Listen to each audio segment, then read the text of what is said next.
Fam, what's up, the squad? You are officially locked in the Cess Talks Sports BWISE PoliSports Tea Time. But we don't just talk sports. We pull receipts, unpack systems, and serve the truth straight, no chaser. This ain't your average highlight reel. This is where race, gender, labor, politics, and power collide. Because we know sports was never just about the scoreboard. Today, we're diving into a brand new Cess Talks Sports BWISE series, the CBA Reckoning, Race, Labor, and Power in the WNBA. And this one, this chapter right here, it's not just a hot topic. It's personal. It's political. It's been a long time coming. We're calling this episode Dismissed by Design, Civil Rights, Coaching, and the Targeting of Black Women in Hoops. Because let's be clear, fam, what we watching unfold ain't random. From the WNBA to the NCAA, from Mercury to Chicago to the media circus around Dawn Staley, this isn't coincidence, it's calculated. The removal of Black women from leadership, that's not dysfunction, that's design. We started with Nikki Blue, who filed a civil rights lawsuit saying the Phoenix Mercury never gave her a fair shot, just a setup and a shutout. Then we're taking it to Teresa Weatherspoon, who brought the energy, the vision, the culture to the sky, and still got dropped like she didn't matter. And of course, we can't ignore how the media keeps trying to chip away at Coach Dawn Staley, even after she's built a dynasty with receipts and rings. This episode ain't just about jobs. It's about legacy, voice, power, visibility. And it's about how ownership, the media, and DEI backlash are teaming up to push Black women out the paint, even when they win it. But you already know, I'm not running this place solo. I got my co-creator, co-strategist, and certified truth teller with me, Political Lil. Let the fam know what we really own today. All right now. Y'all already know what time it is, Auntie says. This ain't just sports commentary. It's a public reckoning.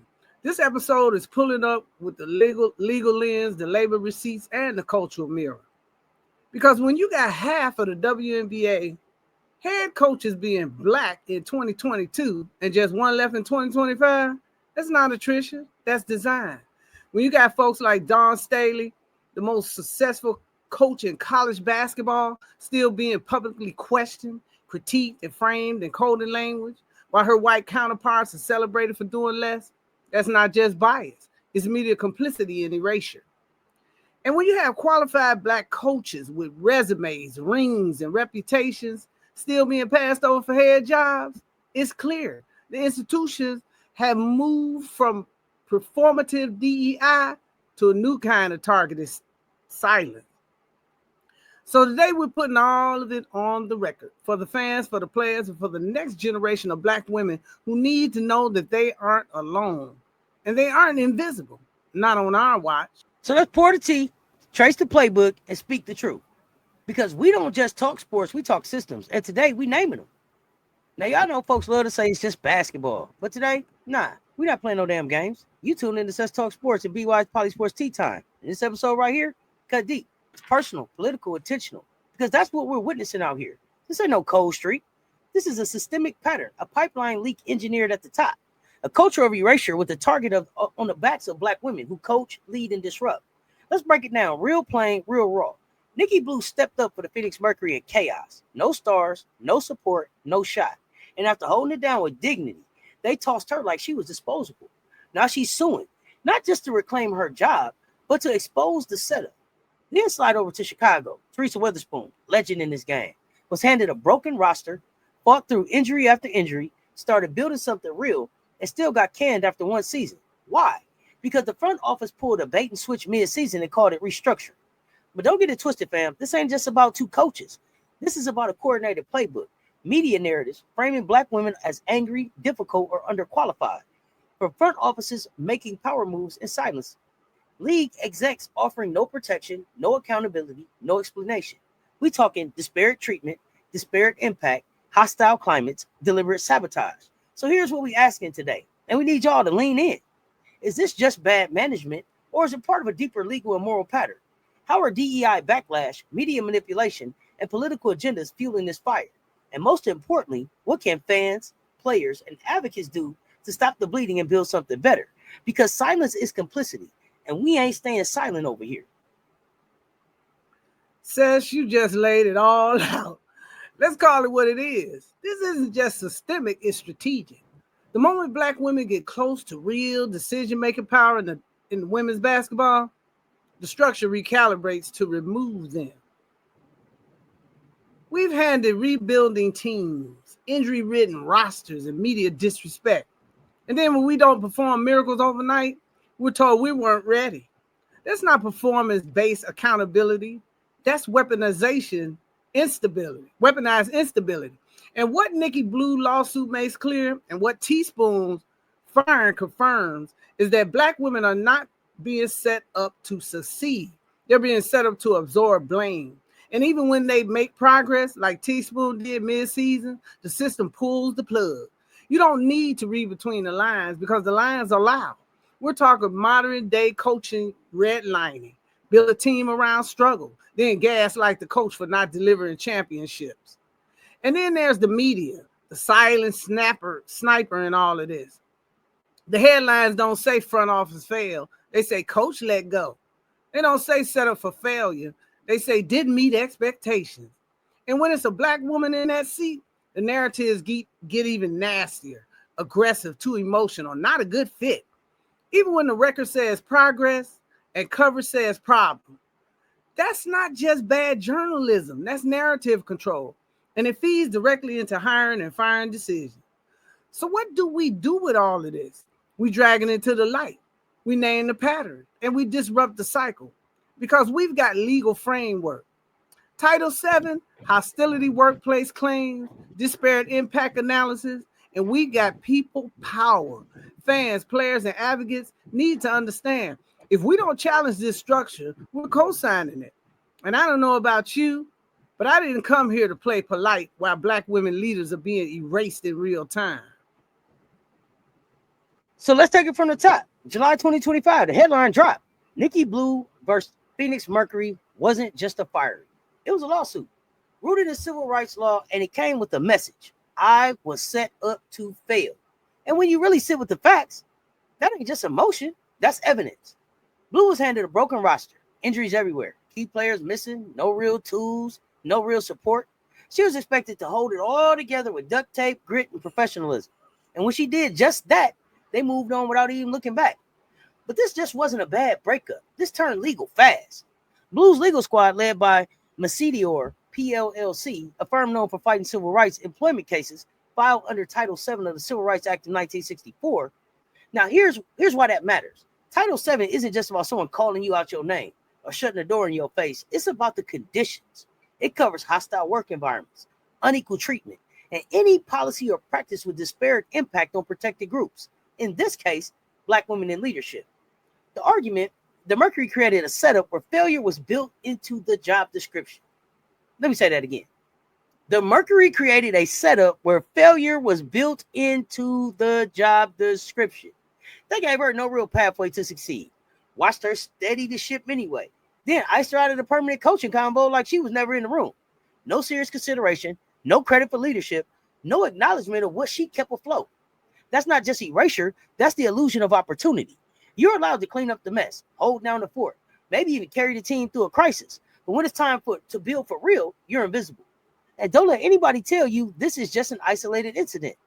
This lawsuit hits during a time when sports institutions, from college hoops to the pros, are quietly walking back all that stand with the Black women energy from 2020. When the pressure was on, Black faces were everywhere. Now that the spotlight's dim, we're seeing DEI departments gutted, roles restructured, and opportunity rolled back like it was a loan that came due. Retractions dressed up as reorganizations, doors closing behind the scenes, silence when support is needed most. Nikki Blue's case is a mirror, and what it reflects is a pattern that demands a response. And what makes Nikki Blue case so dangerous to the system is that she's not an anomaly. She's a blueprint. Her experience lays out exactly how institutions can use strategy as sabotage. Here's how the playbook works. You give a Black woman a shot, but only when the conditions are far too gone to fix. You stack the odds. Don't give her any tools.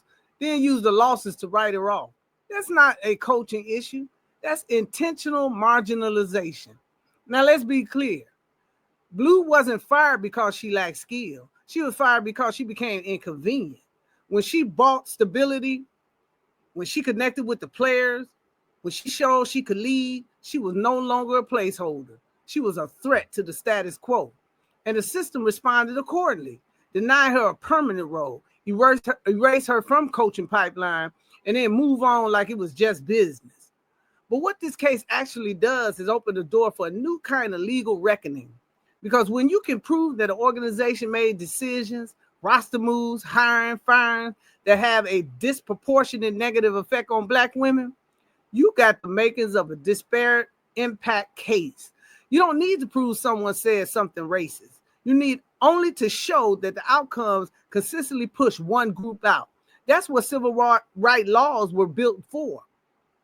So when folks try to brush this off like it's a bad break, we need to push back and say, no, this is a pattern. This is a system, and this is a test case.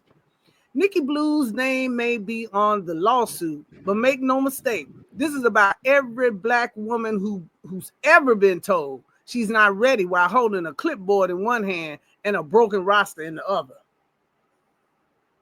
Let me go ahead and sip this slow, because y'all need to catch every single drop of what's going down here.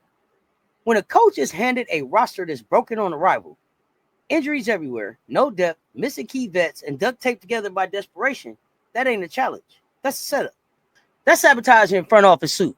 That's let's see what she can do while sliding her roster that's basically a ticket time bomb and then backing up like they ain't know what was coming. But we seen this movie before. Remember the 6 AAA? Everything was all messed up. They got that finished at half the time that they were even given. But when the miracle doesn't happen, when she don't pull off a coach of the year run with a half a G League roster and 3 trainers in the rotation, they don't take accountability. They don't say, we didn't support her. Nah, they say she didn't deliver. And just like that, the door shuts, locked behind her, quiet, final. But here's the twist that burns the whole system down.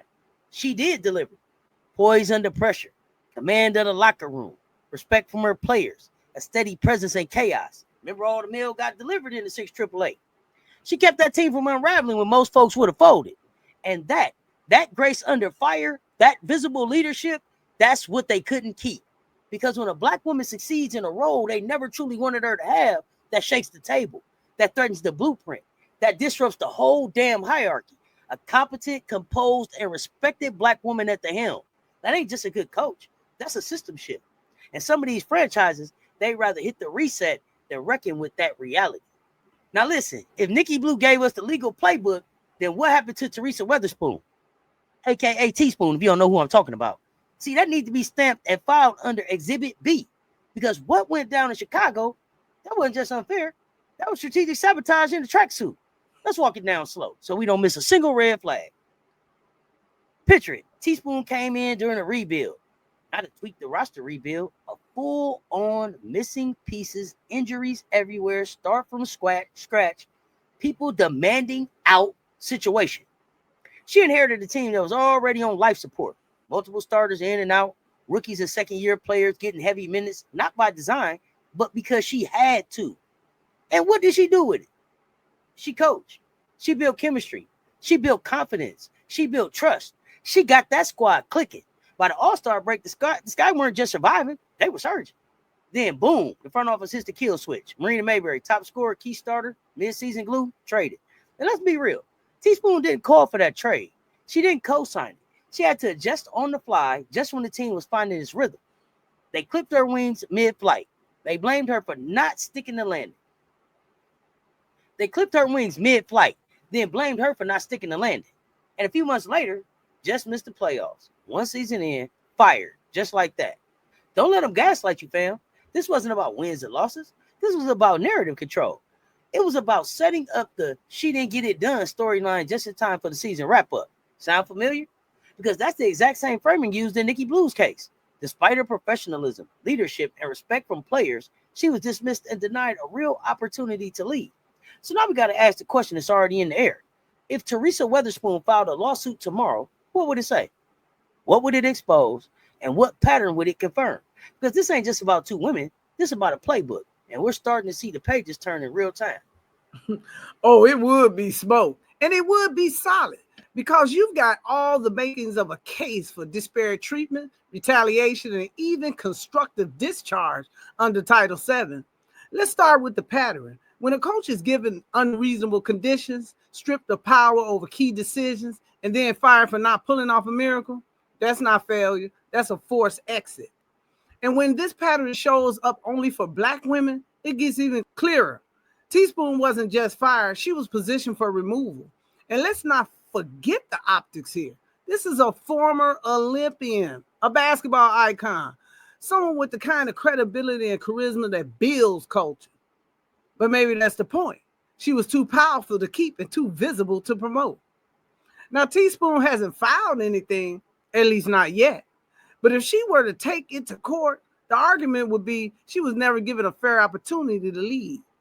That her termination wasn't based on performance, but on conditions she had no power to change. And that's when bad fit talk becomes legal smoke for discrimination in disguise. Because if you're only giving Black women jobs no one else can win with, and then blaming them for losing, you're not offering opportunity. You're manufacturing failure. Let's hit the pause for a second and really break this down. What does this look like legally? First up, disparate treatment. That's a legal term for when an employee is treated differently because of their race, gender, or any other protected category under federal law. But here's the kicker. To prove it, you got to show intent. Now, on paper, that's a high bar. But in practice, when every Black woman coach gets handed the same formula, injured roster, no support, a short-ass timeline, zero patience for results, while white counterparts get years to rebuild the culture, rack up losing seasons, and still get re-signed, that starts looking less like coincidence and more like the intent hidden inside policy. Because intent doesn't always show up loud. Sometimes it shows up in who gets grace and who gets gone, who gets the rebuild and who gets the blame, who's trusted with a vision and who's trapped cleaning up chaos. So when we talk disparate treatment in these coaching cases, we're not just talking about bad decisions. We're talking about a pattern that's baked into the power structure. And now let's talk constructive discharge. That's when an employer doesn't technically fire you, but creates working conditions so hostile, unstable, or disrespectful that no reasonable person could be expected to stay. Now, TSpoon was fired. But if we zoom out, we see the setup. No control over trades, no injury relief, public pressure, and then no backing when the season closes. That's the kind of treatment that pushes folks out, even when they're willing to fight through the fire. So here's the real. When the roster's broken, the decisions ain't yours, and your success gets undercut before the season even starts, that ain't coaching. That's being used. And under Title VII, that might just be a case with teeth. Now let's shift to what's really on the line. Not just jobs, but power. Just 2 years ago, the WNBA had 6 Black women head coaches. That was half the league. Not a finish line, but a real start. A moment that said Black women who built this game might finally get to lead it. Fast forward to 2025. We down to 1. Just 1. Oh, Noel Quinn in Seattle. What happened? Teresa Weatherspoon, gone. Tanisha Wright, gone. Others quietly pushed out. No headlines, no smoke, no question. And here's where the dots connect. Whether folks want to admit it or not, they didn't start under Trump, but it's culminated the moment he got elected again. The moment wasn't just about politics. It was a green light to institutions. DEI doesn't have to be honored anymore. Not in policy, not in hiring, not in narrative. The DEI window slammed shut, and Black women felt it first.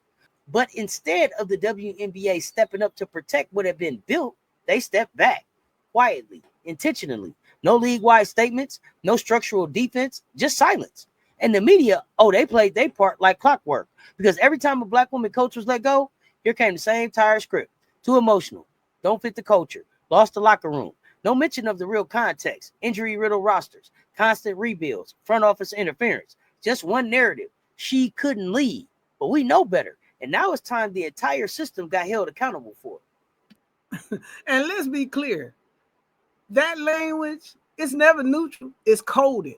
When white male coaches struggle, the media says they need time to rebuild. When Black coaches do the same, it's maybe the moment was too big. That's not analysis. That's bias wrapped in professionalism. We've seen this over and over and over again. Black women get handed unstable teams and told, show us you're ready. They do the best they can with broken tools and then get fired for not building a mansion. And when they speak up, they're combative. When they lead assertively, they're intimidating. The system keeps moving the goalposts, and the media keeps writing the same excuses. But here's the part that hurts the most. These weren't leaky pipeline problems. This wasn't attrition. This wasn't natural turnover. This was intentional dismantling. That pipeline was working. Black women were coaching at high levels, winning games, building culture. Instead of protecting them, the system cleared them out. And now they want to act like the talent just disappeared. Nah, baby, the talent didn't disappear. The opportunities did. And we got to call it for what it is. Institutional cleansing, done politely, with a press release in silence. The coaching pipeline wasn't leaking. It was intentionally dismantled. Once again, it wasn't that Black women weren't chosen. It's that they were actively removed, discredited, and replaced by less experienced candidates with media-safe resumes. And every time we let that slide, we're co-signing a lie that excellence alone is enough. It's not. Not when the system is allergic to Black women leading. Let's talk facts, because numbers tell the story when narratives try to lie. At the end of 2022 WNBA season, 6 of the 12 head coaches were Black women. That wasn't just progress, that was power building. A visible shift in who gets to lead. A sign that maybe, just maybe, the league was ready to invest in the women who've been holding it down from day one. But here we are in mid-2025, and that number told y'all down to 1. Noelle Quinn, still holding it down in Seattle. Barely. The other 5, gone. The timing ain't subtle, and neither is the trend.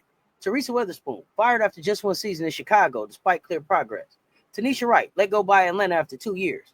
And why we not going to overstate her impact? Because let's be honest, questions around her fit were already circulating. Her exit still fits the larger pattern of short leashes and limited support for Black women in the head coaching seat.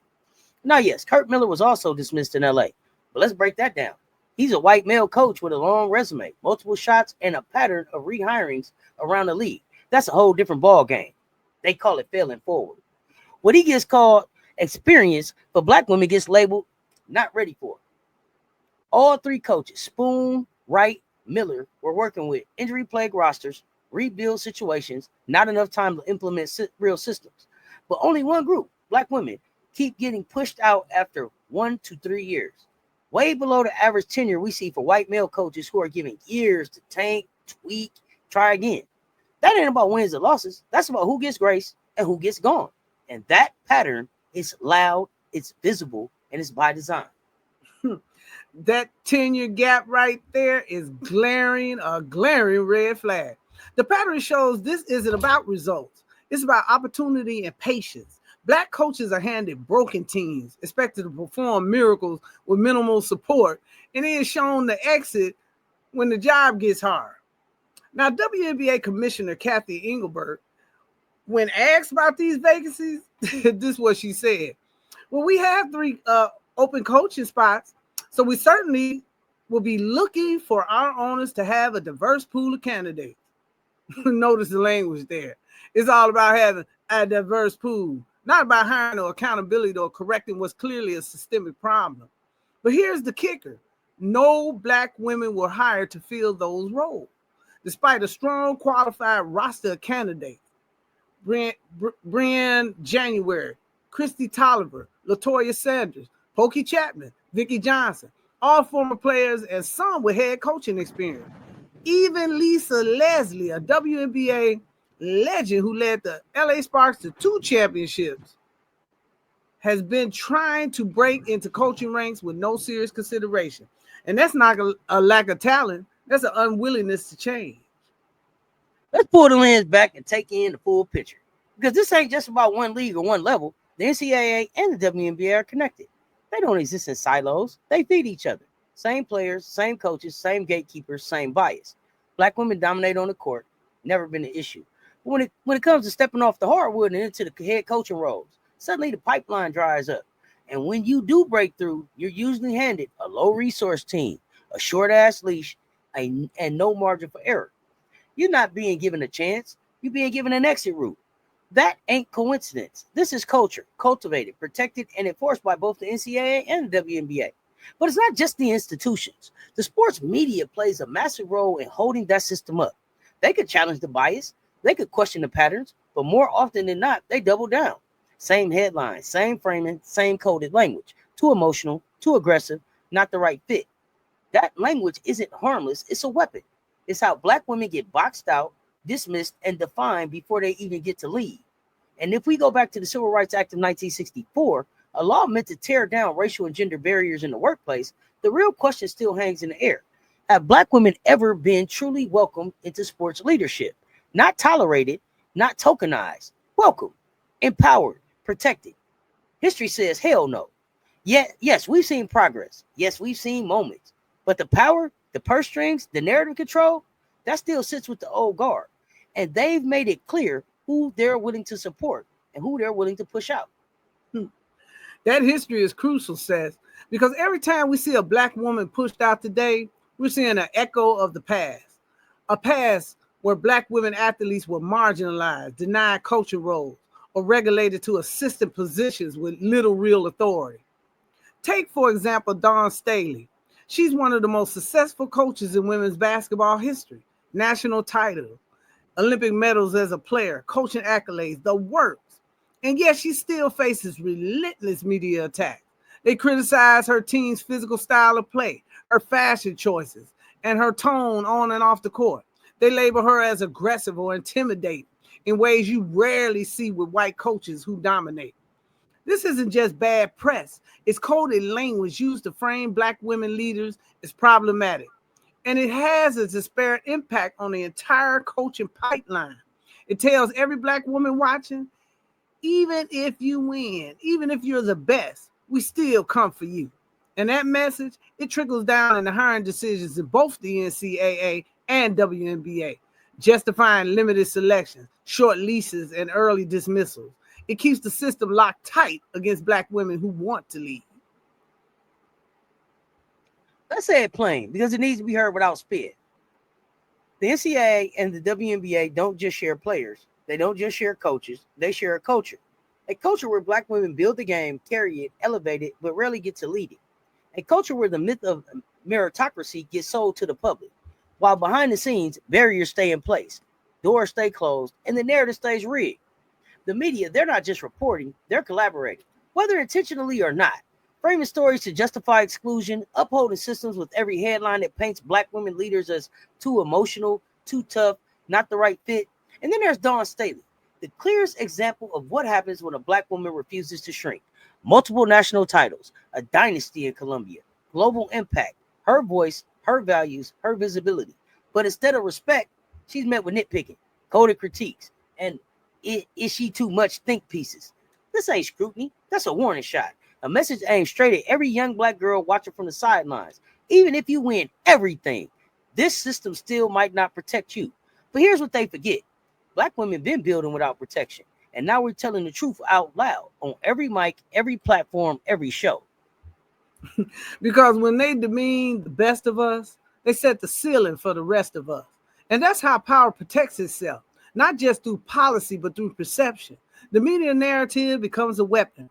It doesn't just report outcomes, it shapes them. If the story is always that Black women coaches are difficult, unprepared, or too emotional, then it becomes easier to fire them, easier to pass them over, easier to say, we tried, it didn't work. Even when the truth is that the system never gave them a real shot to begin with. So we end this segment not just with critique, but with demand. Sports media can no longer claim neutrality while reinforcing a pipeline of exclusion. And institutions like the NCAA and WNBA can't pretend diversity exists just because the jerseys are Black. If leadership stays white and male. Now, y'all, we spent this episode unpacking the setups, the push-outs, the way Black women coaches are being erased one contract at a time. But let's flip the lens real quick and talk about us, the fans, the folks who fill the stands, drive the clicks, rep the merch, and hold this culture down. Because when these decisions get made behind closed doors, it's not just the coaches who lose. It's not just the players.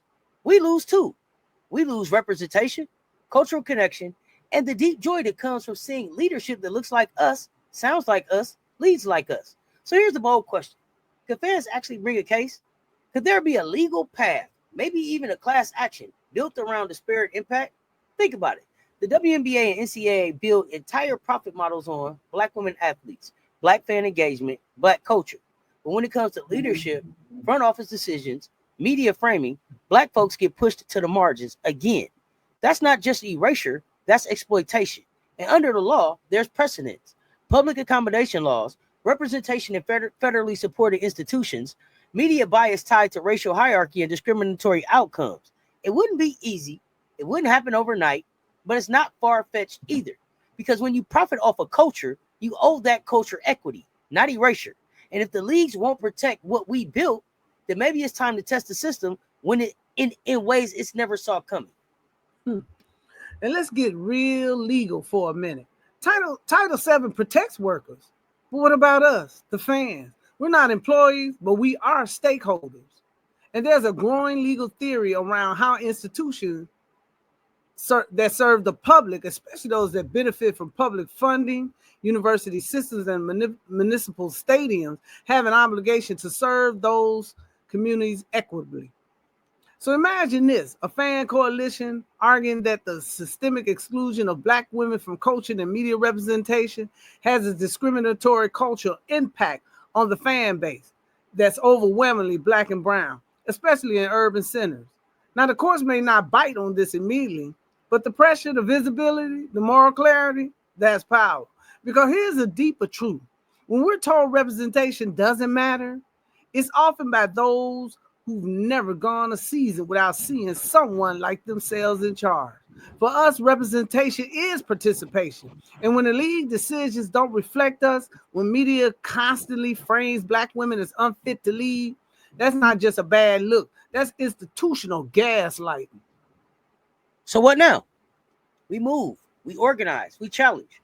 Because fans ain't just spectators, we're cultural architects. We shape the game, we build the platform, we drive the value. And that means we hold power if we're willing to use it. We can build coalitions across fan bases, across sports. We can demand equity clauses in CBAs, not just for players, but for leadership pipelines. We can call for independent coaching review boards because accountability can't live in the same room as bias. And yes, we can put pressure on the media to do better. Because let's be clear, media complicity is not neutral. It's not just doing their job. It's structural reinforcement of exclusion, of erasure, of imbalance. Now, here's the big question. Is media complicity legally actionable, or is this a cultural war that lives outside the courtroom? Maybe sometimes the fight isn't filed. Maybe it's streamed, a broadcast, a post, a mic, this podcast right here. Because every time we speak on it, every time we tell the truth out loud, we're building pressure, we're building precedent, and we're building a new blueprint. Because even if a federal lawsuit never lands, the threat of one, the ideal of one, that alone can change the game. Pressure doesn't have to come from the law. Sometimes it comes from us, the people, refuses to be shut out of the game we helped build. Let's lay it out, plain and unapologetic. This ain't new. What's happening to TSpoon, to Nikki Blue, to Black women trying to lead in this moment is not some sudden shift. It's a part of a long story, a pattern stitched into the fabric of this sport, a story of Black women who made history, only to get pushed out of it the minute their power became too loud, too visible, too undeniable. Let's talk Carolyn Peck, the first Black woman to win a national championship as a head coach back in 1999 at Purdue. She opened the door. She set the tone. But what happened after? Her coaching journey became one of constant turnover, limited runway, and a quiet fade from the top tier spotlight. Not because she lacked talent, not because she couldn't lead, but because once she proved the ceiling could be shattered, the system moved her out before she could build the floor. Now shift to Pokey Chapman. Put some respect on her name. Brought the Chicago Sky to their first ever playoff appearance in 2013, took them to the WNBA Finals in 2014, 6 seasons as head coach and general manager, a regular season record of 106-98, an 8-12 playoff record, and most importantly, she turned a team with no postseason legacy into a legit contender. Even Sky owner Michael Alter had to admit it. Pokey took a perennial non-playoff team and made us a contender. But what was her reward? Dismissed, circling assistant roles, no serious offers to lead again.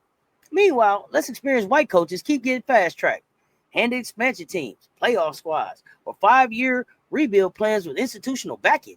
You can't tell us Pokey's resume didn't stack up. Look at what she's doing with the Brazil team. You can't tell us she didn't deserve another shot, but we already know the truth. It's not about resume, it's about comfort.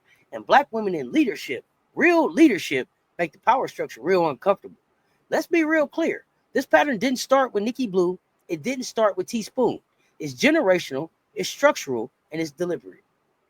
And then there's C. Vivian Stringer, one of the greatest coaches in the history of the game. Built multiple programs from the ground up.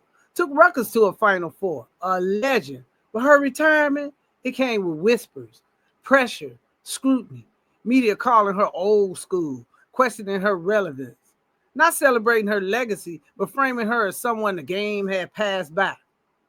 You look at Nikki Farragus, another dynamic coach who left the sidelines to go into the executive position with the Las Vegas Aces. Sound like a win, right? But let's be real. That wasn't a move, wasn't just ambition. It was strategy and it was survival. Coaching didn't give her the support or long-term runway to grow. So she had to pivot. She found another way to lead, and she's doing it well. But she had to lead a coaching track entirely to get respect. And now we're back full circle. TSpoon, Nikki Blue, Tanisha Wright, the same story playing on repeat. The message is clear. You can be historic, be loved, respected, and still be dismissed. So we have to ask ourselves, when excellence has no protection, what are we really fighting? Because if excellence isn't enough, if winning, mentoring, trailblazing, building culture, and breaking records doesn't secure your seat, then we're not talking about performance. We're talking about power, access, control. And when that's the fight, we need more than resumes. We need strategy. We need advocacy. And we need a public that sees the pattern and calls it out for what it is. Dismissal by design. Now, y'all know damn well we weren't going to wrap this up without asking what can actually be done. Because over here, we don't just clock the tea, we build the tables. So let's talk about the power we hold. Fan power, community power, cultural power. Because the system, it banks on us being quiet. Just watching the games, buying the merch, ignoring the headlines. But that silence, that's complicity. And that ain't who we are. So here's where the shift starts. Push back on media framing. When you see a headline calling a black woman coach too emotional or not the right fit, call it out. Write the editors, flood the comments, tag the writers, the outlets, the teams. Let them know. We see the coded language. We see the bias and we reject it loudly. And don't stop there. Demand diversity in coaching hires. That means pressuring your team's front office, emailing your alma mater's AD, holding your favorite college program accountable. Because it's not enough to celebrate black women on the court. We need to see them lead. From the locker room to the boardroom. Black women built this game, and it's past time the system reflected that truth. And let's get real practical. Support the lawsuit. When a coach like Nikki Blue takes a step to file a case, that's bravery with a legal cause. Don't just cheer from the sidelines. Donate to the Legal Defense Fund. Share the case information. Educate your circle. These legal fights aren't just about one woman's career. They're about setting precedent, making noise, forcing institutions to show their hand. And speaking of showing their hands, we're working on something new, something necessary. The Respect Her Coaching Equity Tracker. This will be our living archive, a digital record of dismissals, hiring, media bias, and coaching trends across the WNBA and the NCAA. We'll track who's getting hired, who's getting passed over, and who's being quietly erased. Because data is power. Receipts are leverage. And when fans have facts, we stop guessing, we start organizing. So this is the charge, fam. Don't just watch, witness, document, disrupt.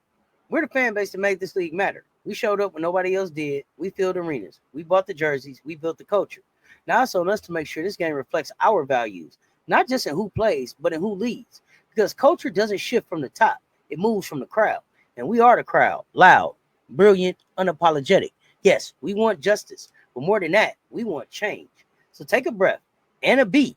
Let's walk it back because the episode wasn't just commentary. It was a reckoning. We opened with Nikki Blue's lawsuit. Not just a personal fight, but a civil rights alarm. Her story wasn't outrageous. It was familiar. A broken roster, no institutional support, media silence, and then dismissal. That ain't bad luck. That's design. Then we moved to Teresa Weatherspoon, who didn't even get the chance to file. But her story reads like an open indictment. Injuries, sabotage by trade, momentum stolen mid-season. And when the playoffs slipped out of reach, they blamed her. That ain't a coaching failure. That's institutional erasure.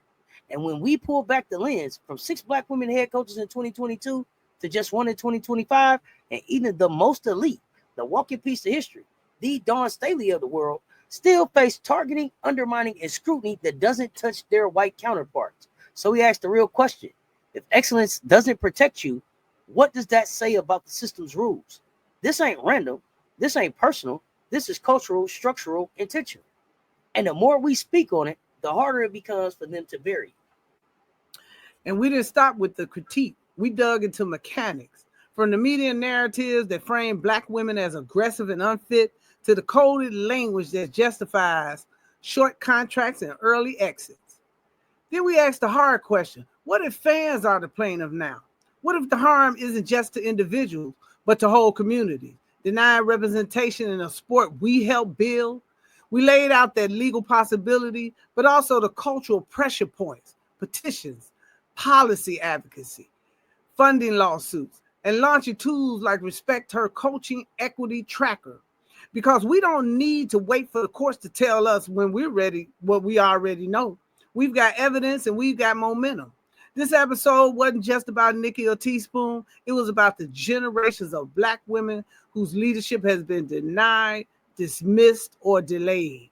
No matter how many games they won, players they developed, or futures they shape. This ain't just a lawsuit. It's a legacy check. And the legacy is still under attack. Here's a call, y'all. Don't let this conversation end here. Take it to your group chat. Take it to your timeline, to your school board, your local rec league, your alma mater. Ask the realest question in the room. Where are the black women leaders? And if they're not there, ask why. Then demand better. Write the emails, post the receipts.